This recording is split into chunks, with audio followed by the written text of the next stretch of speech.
Hello, my name is Sinan Camille, and today I'll be presenting my final project for Digital Design Lab.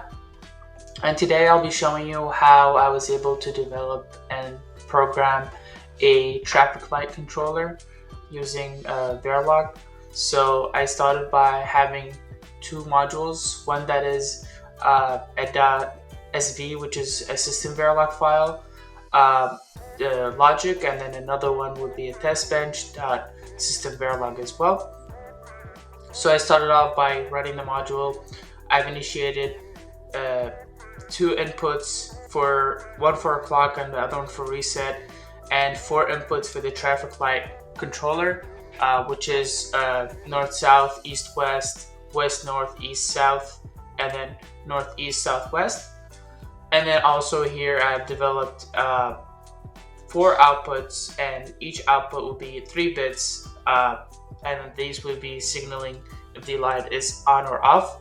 And then right here I've had a local param, which are getting used for by finite state machines, and then there's 3 different encoders for each one of them, which would be green, yellow, and red, which are the traffic light lights that we will use. And then here I have a parameter which is used for the delay that I need to count for each traffic light. So for green, it would wait for 3 count, and then same thing with yellow and red. Right here I've had a green, yellow for each signal, and those are also developed for this as finite state machines, and each one of them have its own encoding, which is listed on the right side. Right here I've written 2 registers, one for next state and one for current state, to move around through the states. And I've also made a current counter and a next counter, which will be used to count for the amount of delay that will happen between each traffic light. So I started off here by writing my sequential logic, and inside of the sequential logic I have a reset, where reset, if the current state is where we're at, we would go straight to red state, and that would be our default to where it should go and start with, and then the counter would be initiated to 0. Right here, if reset is off, we would go through the next state, and then we would also go through the next counter. Right here, this is my combinational logic. This is where I'll be moving throughout the states. We have a case statement that checks for the current state, which in this case is red state, so it will go to this right away. And then it checks for the inputs based off of the input. If it's on, then it would go through this logic. And the logic is pretty similar for all of the signals. So I'll go through this one, and then the same thing would follow along to the second and third. The first one is basically checking for the current counter, and if it's equal to red, which is a 3, as I mentioned. And if it is, then what basically happens is that current state gets initiated to 0, and the next state would go to north-south green, so that it can turn it on to make it green.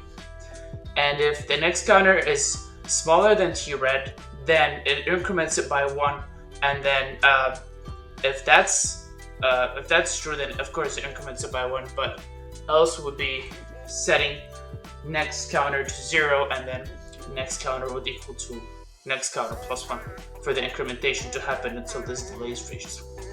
Same logic goes for IEW, INE, and southwest, and same thing goes with the other logics. Right here, so as I mentioned earlier, for north-south it would go to green, which is going to be down below here, and I'll go over that in just a moment. So let's say north-south was, if it was yellow for the state to be chosen from, for the current state, then what's going to happen is that it'll basically check to see if the counter is reached, and if it is, then set the current counter to 0, and then go to the red state again, which is going over this one more time, and it would check for the counter. If it reached, if it's smaller than timer yellow, which is to be 3, then what's going to do, it's going to increment it by 1. And then else it would say next counter equals 0, next counter equals next counter plus 1. And a similar logic goes to the other signals, but in these ones it would be different, of course, going to east, west, green. So if I go through this logic, it's similar when it comes to the green because it has the same amount of count, and then it checks to see if IEW is on, then go to green, because that means if there's a car waiting there, I want you to go to green right away. And then the next state would be going back to yellow if this one is up to be like off, which means the car is no longer there. So we have a delay for 3 and then turn it off and then go to yellow. And then if we go to yellow, you notice that we go back to the red state so that we can check again if there's any more cars. Same logic goes for the other ones. By default, I made north, south, green to be my lane that's gonna always be on, so that we show it will always be on. Right here, my logic is when north, south is green, then make north, south light a green, which is using the finite state machines by choosing green, and then make the rest red as follow. And then same thing goes with the other ones. Right now I'll go over my test bench, which is also pretty simple. I have my parameters, I have my red wire, normal test bench, and then right here I show my 3 different colors, and then I show my local params. And then I use enum, and the reason why I did that is because I want to show my signals output to be a name rather than just a normal signal, which I'll show you in the simulation. Right here is where I defined my initialization for my main SystemVerilog file. And then here I assigned all these traffic signals to traffic, which I'll show you why I did that, because I'm gonna be calling all of them as traffic. So if traffic is selected, then what's gonna happen is if the current traffic is, let's say for example, a north-south, then C and S will be chosen as my finite state machine state, which is shown here also. Is I have an always statement that checks for the input, and if the input is north-south light, then the case statement would go through all the combination to make that green and then make the remaining red. And then the logic of course follows the same for the other ones. Right here I have a reset, clock 1, traffic to none, where I initialize it to none, and then after 20 nanosecond reset goes back to 0. And then here I have every 80 nanosecond I have a new traffic light arrive, which actually I mentioned this is done by default, so when traffic is none, north-south should go by default, and then the remaining go. So let me go over the simulation here. I have a clock, I have a reset, I have north-south, east-west, west-north, east-south, and then north-east-southwest signals showing.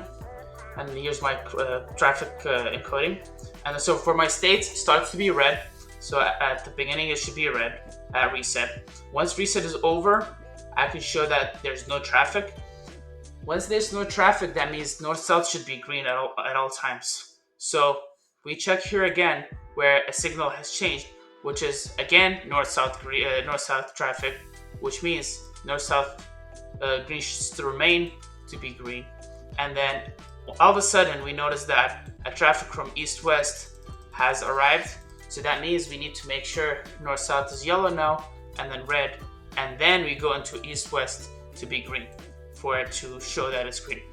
We go forward, we notice that there's another car at west, north, east, south traffic, which means we need to make sure that we turn east-west to yellow, red, and then turn north-south, east, north-south, east, east-south, or sorry, west, north, east, south to be green.